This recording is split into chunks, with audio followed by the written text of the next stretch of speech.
নমস্কার, আমি প্রসূন আচার্য। আপনারা দেখছেন প্রসূন আচার্য জার্নালিস্ট চ্যানেল। এই মুহূর্তে গোটা বিশ্ব উত্তাল, কারণ যেভাবে আমেরিকা এবং ইসরায়েল তারা ইরানের উপর ঝাঁপিয়ে পড়েছে, প্রতিদিন বিধ্বংসী যুদ্ধ চলেছে, উল্টো দিক থেকে ইরানও পাল্টা মিসাইল ছুটছে। আপনারা সকলেই জানেন খেমেনি মৃত্যুর পরে তার পুত্র সর্বোচ্চ ধর্মীয় নেতা পদে বসেছে।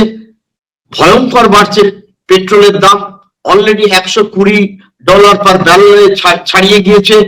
আমাদের ডোমেস্টিক গ্যাস 60 টাকা কোথায় গিয়ে দাঁড়াবে জানি না, পেট্রোলের দাম কোথায় গিয়ে দাঁড়াবে জানি না। প্রতিদিন গালফের বিভিন্ন দেশে মানুষ সন্ত্রস্ত, বিধ্বস্ত, বিপর্যস্ত দুনিয়া।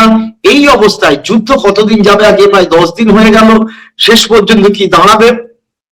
এর আগে 2025 সালে যখন আমেরিকায় গিয়ে বম্বিং করেছিল ইরানের ওপর, তখন আমরা যাকে এনেছিলাম সুজন দত্ত, আমাদের বন্ধু, ওয়ার্ল্ড করেসপন্ডেন্ট, দীর্ঘদিন টেলিগ্রাফে ছিলেন, প্রিন্টে ছিলেন। সুজনের থেকে এই মুহূর্তে আমার মনে হয় না কেউ ভালো এই বিষয়টাকে বোঝাতে পারবে। সুজন ম্যাপ দিয়ে বোঝাবে। আমার দর্শকদের কাছে অনুরোধ, আপনারা যারা লাইক শেয়ার কমেন্ট করেন তারা অবশ্যই দেখবেন। আমার মনে হয় তুই একটুখানি, এবার আমি থাকলেও ফ্রেমে বেরিয়ে যাবো, তুই যদি এবার একটুখানি এটা বোঝাতে থাকিস যে যুদ্ধটা ঠিক কোন জায়গায় গেছে, যুদ্ধটা ঠিক কোন জায়গায় যাবে এবং কিভাবে কোন দেশ আক্রমণ করছে এবং ফাইনালি হোয়াট উইল হ্যাপেন, আমরা একটা অনুমান পাওয়ার চেষ্টা করব। Now let's start. সুজন, আমার নতুন করে বলার কিছু নেই, you are the best person. নমস্কার দর্শক। ইরানে যা যুদ্ধটা হচ্ছে এটা বোঝার জন্য মানচিত্রটাকে ভালো করে দেখা উচিত। এই হচ্ছে ইরান।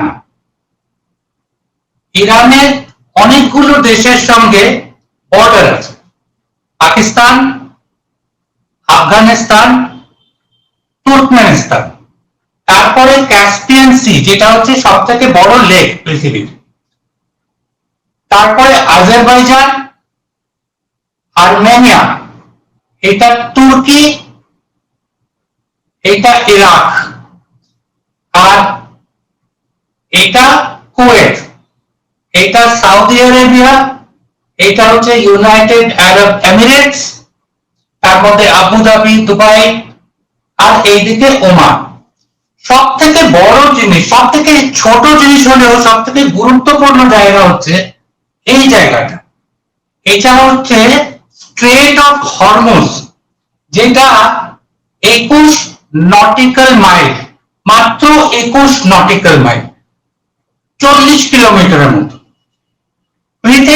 গোটা পৃথিবীর যত তেল এবং গ্যাস এক্সপোর্ট হয় এখান থেকে 20% এই দিক দিয়ে যেতে হয়।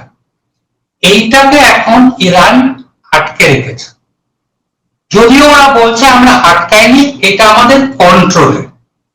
ইরানের ফিজিক্যাল ফিচার কিছু বোঝা উচিত। ইরানকে আক্রমণ করা এত সহজ নয়। ইরানের এই পশ্চিম দিকটা হচ্ছে জাগ্রস পাহাড়, উত্তর দিকে আলবর্জ পাহাড়, ক্যাসপিয়ান সির নিচে, আলবর্জের ঠিক নিচে হচ্ছে ইরানের রাজধানী তেহরান। এবার ইরান থেকে ইসরায়েল, তেহরান ইরানের রাজধানী থেকে ইসরায়েলের রাজধানী টেল আভিভ 1600 কিলোমিটার। 1600 কিলোমিটার দূর বোঝার জন্য আপনারা একটু বুঝে নিন, কলকাতা থেকে দিল্লি বা কলকাতা থেকে বম্বে 1400-1450 কিলোমিটার। ইরান এইখান থেকে মিসাইল ছুটছে ইসরায়েলের দিকে, ইসরায়েলও মিসাইল ছুটছে, কিন্তু ইসরায়েল এখান থেকে মিসাইল ছুটছে তা নয়। ইউনাইটেড স্টেটস এর, ইউএসএ এর সঙ্গে ইসরায়েল এটা করছে। তার দুটো ক্যারিয়ার স্ট্রাইক গ্রুপ আছে। এক একটা ক্যারিয়ার স্ট্রাইক গ্রুপে এয়ারক্রাফট ক্যারিয়ার তো আছে, এবং সেটা উত্তর আরেবিয়ান সিতে, আরব সাগরের উত্তর দিকে, পাকিস্তানের নিচে, ভারতের পশ্চিম, উত্তর পশ্চিম। এই এক একটা ক্যারিয়ারে, এয়ারক্রাফট ক্যারিয়ারে 75 থেকে 90টা প্লেন ছাড়ে। আমি এই ধরনের একটা ক্যারিয়ারে বাহরেনে মানামার 5th ফ্লিটের হেডকোয়ার্টার, সেখান থেকে ইউএসএস কার্ল উইনসন, এই ধরনের একটা ক্যারিয়ারে আমি গেছিলাম। প্লেনে করে ক্যারিয়ারে নেমেছি, ক্যারিয়ার থেকে ট্রেনে করে আবার মানামায় ফিফথ ফ্লিট হেডকোয়ার্টারে ফিরে এসছে। এছাড়া এই যে মেডিটেরেনিয়ান সি, এই দ্বীপটা হচ্ছে সাইপ্রাস।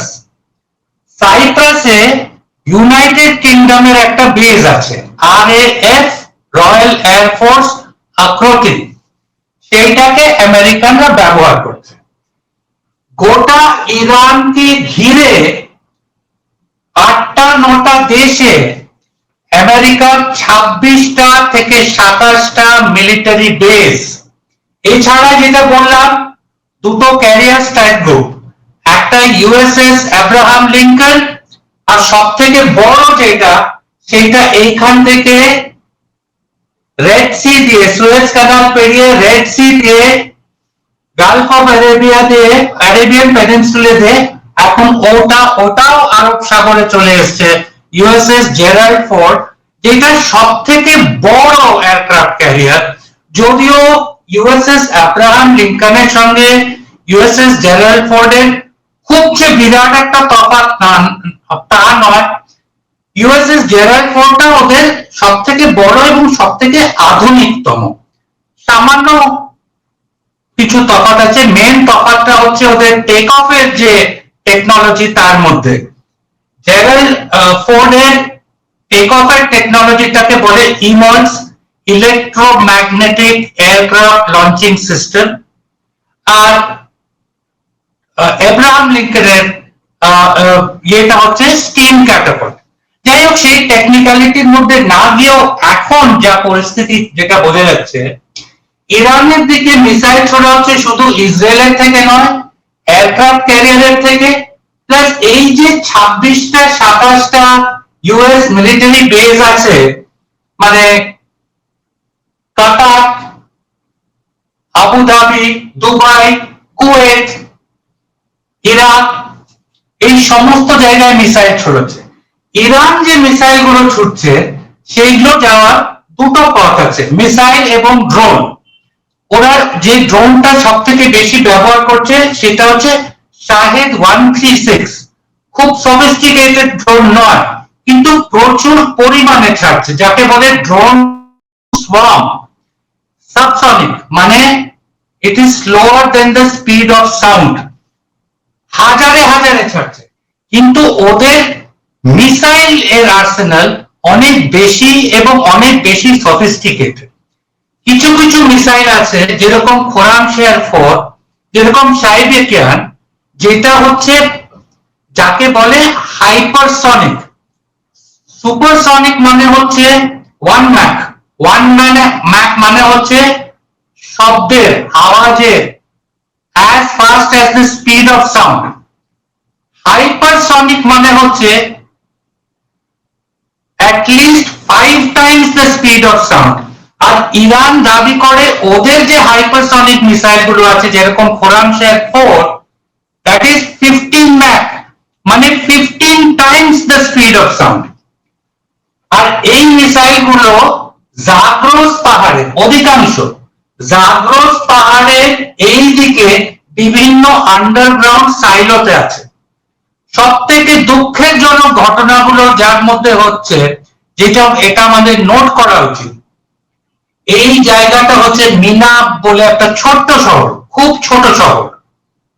সেইখানটায় 28 তারিখে যুদ্ধ শুরু হয়েছে, 28শে ফেব্রুয়ারি। সেইখানটায় সেই স্কুলে ইউএস টমাহক মিসাইল দেয়। আজকে তার ভিজুয়াল বেরিয়ে গেছে, নিউ ইয়র্ক টাইমস এর ইনভেস্টিগেশনেও সেটা বেরিয়ে গেছে। টমাহক মিসাইল দেয় মিনাব বলে এই ছোট জায়গায় একটা স্কুলকে আক্রমণ করে 170 স্কুল গার্ল, মেয়েগুলো মারা যায়, মাইনর মেয়ে, 8 থেকে 10 থেকে 12 বছর বয়সের মেয়ে। এছাড়া তেহরানে, যেটা এখানটায় প্রথম দিনে গান্ধী হাসপাতালের উপরে আক্রমণ করে, গান্ধী হাসপাতালের মায়েদের এবং শিশুদের ওয়ার্ড, আইভিএফ ক্লিনিকে আক্রমণ করে, সেটা এখানে, এবং এইটাকে ধ্বংস করে, বাচ্চারা আর মায়েরা মারা যায়। এছাড়া বিভিন্ন জায়গায়, মূলত এই জায়গায় ইসরায়েল আর ইউএস বিভিন্ন মিসাইল আর প্লেন দিয়ে আক্রমণ করেই চলেছে সমানে। কিন্তু চারদিক থেকে। এখন প্রবলেমটা যেটা হচ্ছে, এই যে দেশগুলো আছে এগুলোকে বলে হচ্ছে গালফ কোঅপারেশন কাউন্সিলের দেশ, বিভিন্ন আমিরাতিও আছে।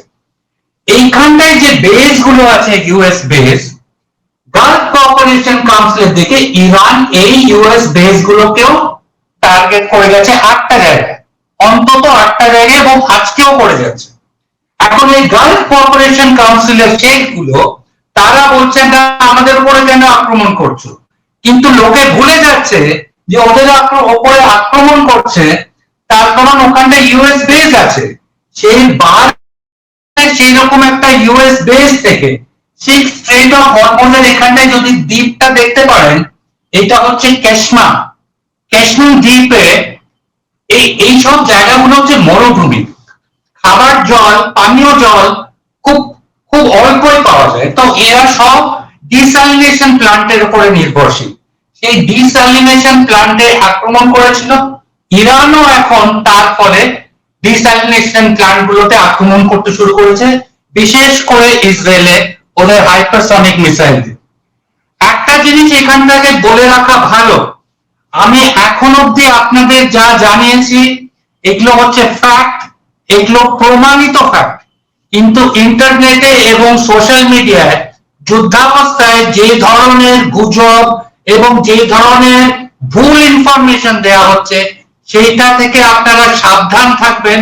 অনেক রকম, ইরানও অনেক কিছু বলছে, ইসরায়েল এবং আমেরিকাও অনেক কিছু বলছে, সব ওরা যা বলছে সব বাস্তব নয়। যুদ্ধের সময় এটা হয়ে থাকে, মাথা ঠান্ডা করে বিবেচনা করা উচিত। ভারতীয় টেলিভিশন মিডিয়ামকে বিশ্বাস করবেন না। কি মনে হচ্ছে আলটিমেটলি যুদ্ধের এটা কোন দিকে গড়াচ্ছে? মানে আমেরিকা তো বলছে শেষ করে দেবো, ইরান প্রতিহত করছে। কি মনে হচ্ছে আলটিমেটলি ইরানের কি অবস্থা খুব খারাপ দিকে যাচ্ছে, নাকি আলটিমেটলি এর আগের বার যেরকম আমরা দেখলাম একটা সময় পরে যুদ্ধটা থেমে গেল, সেই জায়গায় আসতে পারে? কারণ গোটা পৃথিবীর মানুষ এই দিকে তাকিয়ে আছে। তেলের দাম, গ্যাসের দাম, ইউরোপে প্রচন্ড চড়া, ভারতে চড়া, মানুষ জ্বালানির সংকটে পড়ে যাবে, মানুষ খাবে কি? প্রাণ তো যাচ্ছে বাচ্চা থেকে শুরু করে সকলে। এর বাইরে আউটার ওয়ার্ল্ড ইন্ডিয়ায় কি দাঁড়াবে বলে মনে হচ্ছে তো? হ্যাঁ, আমি অর্থনীতিবিদ নই, কিন্তু এইটুকু বুঝি যে আজকে ব্রেন্ট ক্রুডের দাম $110 ব্যারেল প্রতি ছাড়িয়ে গেছে। কিন্তু এটা নিয়ে আমাদের দেশে অনেক রকমের গুজব ছড়ানো হচ্ছে। আমাদের দেশে অন্তত 1 মাসের রিজার্ভ আছে। এই সুযোগে কালোবাজারিরা হোর্ডিং করে অনেক রকমের ঝামেলা করছে বাড়ির কাছে। আমি আজকে দেখেছি টালিগঞ্জ মেট্রো থেকে, যেখান থেকে অনেকে অটো নেয়, ওখানটা নাকি গ্যাস পাচ্ছে না, সিএনজি গ্যাস পাচ্ছে না, তার জন্য লোকের লাইন পড়ে গেছে। এইটা হওয়ার এখনো সময় হয়নি। অন্তত 30 থেকে 45 দিনের রিজার্ভ ভারতের আছে। এইটা নিয়ে, এটা সরকারি ফিগার অনুযায়ী, কেন্দ্রীয় সরকারের মিনিস্ট্রি অফ পেট্রোলিয়াম ফিগার অনুযায়ী এই নিয়ে এখন প্যানিক করার জায়গা নেই। কিন্তু যদি এইটা 1 মাসের বেশি কন্টিনিউ করে, 30 দিনের বেশি, আমরা ধরে নিচ্ছি যে 10 দিন, আজকে 10 দিন হয়ে গেছে, আরো 20 দিন, আরো 3 সপ্তাহ যদি কন্টিনিউ করে, তাহলে প্রথম ইম্প্যাক্টটা পড়বে আমাদের জ্বালানি গ্যাসের উপরে। কেন জ্বালানি গ্যাসের উপরে? এই যে বললাম দুটো কারণে। একটা হচ্ছে স্ট্রেট অফ হরমুজটা বন্ধ। যখন নরেন্দ্র মোদীকে ডোনাল্ড ট্রাম্প পারমিশন দিয়েছে রাশিয়া থেকে আরো 1 মাস পেট্রোলিয়াম ইম্পোর্ট করার জন্য, ফ্লোটিং পেট্রোলিয়াম, কিন্তু পেট্রোল ইম্পোর্ট করার জন্য। একটা কথা, ইউক্রেনের যুদ্ধ এরকম মনে হয়েছিল শেষ হয়ে যাবে 1 সপ্তাহ 10 দিনের মধ্যে, আজ 4 বছর হতে চলে।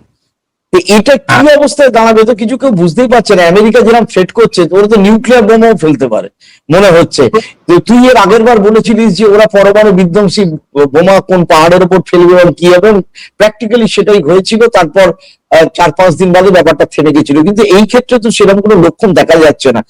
আমি জানি ইনফরমেশন পাওয়ার অনেক ঘাটতি আছে, কিন্তু নিজের এত বছরের দীর্ঘ যে অভিজ্ঞতা, whether it will be longer longer and longer Iran ক্রমশ মার খাবে, মরে যাবে, তার আকাশ কালো হয়ে যাবে, আর কিছু কিছু মিসাইল গিয়ে পড়বে ইসরায়েলের ওপরে, তেল আবিবের ওপরে বা কুয়েতে, এইরকমই কন্টিনিউ চলতে থাকবে, না ফাইনালি কি মনে হচ্ছে হোয়াট ক্যান হ্যাপেন, কি হতে পারে? কেন গাজার যুদ্ধ তো এখনো চলছে, এইটুকু তো জায়গায়, এই হচ্ছে ইসরায়েল, এই হচ্ছে ওয়েস্ট ব্যাংক, তার এই যে দুটো কোটা দেখতে পাচ্ছ, এইটা তো গাজার স্ট্রিপ, সেই গাজার যুদ্ধ তো এখনো চলছে। কিন্তু যুদ্ধটা করছে কে? গত বছর যে 12 দিনের যুদ্ধ হলো, হঠাৎই হোক, ঠিক আছে আমরা ফোর্দোতে অ্যাটাক করে দিয়েছি, নাতানজে অ্যাটাক করে দিয়েছি, এবারে আমরা যুদ্ধ বিরতি ঘোষণা করে দিলাম। এইবারেও যেটা হচ্ছে, এখন তো কিন্তু এইবারে বড়বাজি অনেক বেশি হচ্ছে। আগে ইনফ্রাস্ট্রাকচার অ্যাটাক করতো না, এখন ইনফ্রাস্ট্রাকচার অ্যাটাক করা হচ্ছে, মানে রিফাইনারি অ্যাটাক করা হচ্ছে, পোর্ট অ্যাটাক করা হচ্ছে, এয়ারপোর্ট অ্যাটাক করা হচ্ছে, ডিস্যালিনেশন প্ল্যান্ট, খাদ্য মানে পানীয় জলের প্ল্যান্টকে অ্যাটাক করা হয়েছে। কোন দিকে যাবে এই মুহূর্তে আমার যেটা মনে হয়, সব থেকে এবারে কিন্তু মানে ইরানের কিন্তু প্রভোকেশন কিছু নেই, মনে রাখতে হবে। কথাবার্তা চলাকালীন ঠিক গত বছরের মতন এইবারেও কথাবার্তা চলাকালীন ওমান সেই কথাবার্তা অর্গানাইজ করছে, ওমান এইখানটায়, ওমানের সঙ্গে ওমানের মধ্যস্থতায় আমেরিকা আর ইরানের কথাবার্তা চলাকালীন এই যুদ্ধ ইসরায়েল আবার শুরু করে দিল, আমেরিকা পরে জয়েন করেছে। চাইলে তো এই মুহূর্তে 1 ঘন্টার মধ্যে বন্ধ করে দিতে পারে, চাইলে 1 ঘন্টার মধ্যে। আজকে রাত্রিবেলায় মানে ভারতীয় সময় 2:30 সময় ট্রাম্প নাকি পাবলিক অ্যাড্রেস করবে, জানি না কি বলবে, ভারতীয় সময় 2:30, ওদের ওখানটায় তখন 4-5 বাজে আর কি ওয়াশিংটনে, তো ও আর জানি না তো কি করবে। চাইলে তো 1 ঘন্টার মধ্যে বন্ধ করে দিতে পারে, কিন্তু ইসরায়েল সেটা ছাড়ছে না। ইসরায়েল নেতানিয়াহু চাইছে এই যুদ্ধ যত হোক তত ওর জন্য ভালো। একদম নেতানিয়াহু এগেইনস্টে ইসরায়েলের ভেতরে কেস আছে, Netanyahu is a wanted man, internationally এখনো ইউরোপে যেতে পারে না, নেতানিয়াহুর এগেইনস্টে লুকআউট ওয়ারেন্ট আছে। এবং তৃতীয় জিনিস যেটা যুদ্ধবিরতির বিরুদ্ধে, মনে রাখবেন 28 তারিখে যুদ্ধ শুরু হয়েছে, 2 দিনের মধ্যে ট্রাম্প ওয়াশিংটনে সমস্ত যুদ্ধাস্ত্র কোম্পানির সঙ্গে, Lockheed Martin, Boeing, Raytheon, নর্থ্রপ groomer, এই সমস্ত কোম্পানি যারা এই জাহাজ, এই প্লেন, এই কামান, এই বোমা তৈরি করে, তাদের সঙ্গে মিটিং করে বলেছে যে আমরা আরো বেশি বেশি করে অর্ডার দেবো। ফলে আমেরিকান মিলিটারি ইন্ডাস্ট্রিয়াল কমপ্লেক্সের একটা বিরাট স্বার্থ আছে। ইরান কিন্তু এবারে বলে দিয়েছে এবং বারবার, বিশেষ করে আয়াতুল্লাহ খামেনি আজকে ওর ছেলেকে ঘোষণা করেছে আবার নতুন আয়াতুল্লাহ হবে, কিন্তু আলী খামেনিকে মারা যাওয়ার পরে এটা তো চারটিখানি কথা না, আমি একদিন গিয়ে ভেনেজুয়েলার প্রেসিডেন্টকে তুলে আনবো, আরেকদিন আমি আরেকটা দেশের হাজার হাজার কিলোমিটার দূরে তার মানে সেই দেশের ব্যবস্থা যাই হোক না কেন, গণতান্ত্রিক হোক আর নাই হোক, এটা তো অন্য দেশ, আর তার অধিকার থাকতে পারে যে আমি তার হেড অফ স্টেটকে গিয়ে মেরে দেব। এবং সব থেকে লজ্জাকর ব্যাপার হচ্ছে আমাদের দেশ, আমার দেশ সেটাকে কন্ডেম করতে পারছে না। কিন্তু তোর প্রশ্ন যেটা যে যুদ্ধটা কোন দিকে এগোচ্ছে আমরা তো জানি না, ট্রাম্প তো নিজেই জানে না, কিন্তু চাইলে এক্ষুনি বন্ধ করা যায়, চাইলে আবার ওরা এসকালেট করতে পারে। নিউক্লিয়ার অপশনটা মানে আমরা তো ভাবতে পারি না, আমি অন্তত ভাবতে পারি না। আমি এত বছর ধরে মিলিটারি অ্যাফেয়ার, 25 বছর ধরে আমি কভার করছি, এগনোয়ে লিখছি, যারা একটু ইতিহাস পড়েছে, পৃথিবীতে মাত্র 2 বার অ্যাটমিক বম্ব ব্যবহার করা হয়েছে, 1945-এ হিরোশিমা আর নাগাসাকি, এবং 2 বারই শুধু একটাই দেশ সেটা ব্যবহার করেছে, আমেরিকা। কিন্তু তারপর থেকে তো পাবলিকের ওপরে নিউক্লিয়ার বম্ব মানে ভাবাই যায় না, আমি তো অন্তত ভাবতে পারছি না এগুলো কোন রকমের, এটা তো অমানসতা হয় এই জিনিস ভাবতে গেলে। তার মানে ডোনাল্ড ট্রাম্প এবং একইভাবে ক্রাইসিসে পড়েছেন ডোনাল্ড ট্রাম্প আমেরিকায়, একইভাবে ক্রাইসিসে পড়েছেন নেতানিয়াহু ইসরায়েলে। পাবলিক অ্যাঙ্গার, মানুষের মধ্যে ক্ষোভ, আনপপুলার হওয়া, তার হাত থেকে বাঁচতে এবং ওয়ার ইন্ডাস্ট্রির পেছনে টাকা যাতে তাদের আসে, তো শুনে মনে হচ্ছে যুদ্ধটা যেন সেই কারণেই করা হচ্ছে। একদিকে এপস্টিন ফাইল, একদিকে তাদের unpopularity, growing anger among the youth, তার সাথে বেকারিত্ব, তাদের সাথে একটা সাংঘাতিক ভাবে জবলেসনেস, আমেরিকায় হিউজ জবলেসনেস নাও, এবং ভীষণ ভাবে ইনফ্লেশন বাড়ছে। এর জন্যই তার মানে তারা এই যুদ্ধটাকে টিকিয়ে রাখতে চায় আরো বেশি কিছুদিন। তোর কথা শুনে অন্তত সেটাই মনে হচ্ছে। 1945 সালে দ্বিতীয় বিশ্বযুদ্ধ শেষ হওয়ার পরে গোটা পৃথিবীতে মাত্র দুটো দেশ প্রত্যেক বছর কোনো না কোনো অজুহাতে যুদ্ধ বোমাবাজি করে গেছে। মাত্র দুটো দেশ প্রত্যেক বছর, এক হচ্ছে আমেরিকা আর এক হচ্ছে ইসরায়েল। কেননা এই দেশের রাজত্ব, সরকার, রেজিম এরা বেঁচেই আছে যুদ্ধের দামামার উপরে। আজকে যদি যুদ্ধ না হয় নেতানিয়াহু থাকবে না। আজকে যদি যুদ্ধ না হয় আমেরিকান মিলিটারি ইন্ডাস্ট্রিয়াল কমপ্লেক্স বাঁচবে না। এদের ইকোনমি, এদের পলিটিক্সটা যুদ্ধ নির্ভরশীল। 1945 সালের পর থেকে এরকম আপনি আর দুটো দেশ পাবেন না যে প্রত্যেক বছর কোনো না কোনো অজুহাতে কোনো না কোনো রকম ভাবে যুদ্ধ করেনি। নাও কাম টু দ্য লাস্ট প্রশ্ন। কিন্তু আমাদের মোদী সাহেব যে গোটা ভারতের এত বছরের যে পররাষ্ট্র নীতি, ফরেন পলিসি চেঞ্জ করে যেভাবে ইসরায়েলে গেলেন, জড়াজড়ি করলেন নেতানিয়াহুদের সাথে, চুক্তি করলেন, প্র্যাকটিক্যালি আমরা জানি আডানির ড্রোন বানানো, অস্ত্র বানানোর ব্যাপারে ইসরায়েলের বিভিন্ন ডিফেন্স কোম্পানির সাথে চুক্তি অলরেডি হয়েছে এবং সেটা বাড়িয়ে নিয়ে যাওয়া হচ্ছে।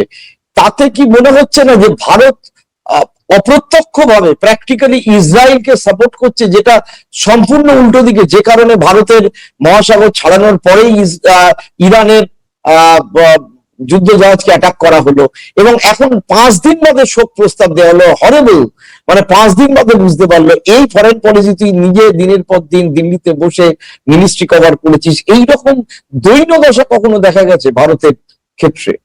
এই হচ্ছে ইরান। আমি ইরানের এই জায়গায়, এই যে ট্রাই জাংশন, এই জায়গাটার নাম হচ্ছে জাহেদান থেকে পুরো উত্তরে ইরানের এখানে বাজারঘাট তাবরিজ হয়ে বাজারঘাট বর্ডার দিয়ে আমি টার্কিতে ঢুকেছি রাস্তায়, মানে প্লেনে করে বা ট্রেনে করে না। এটা 2010-11-তে মুহররমের সময়।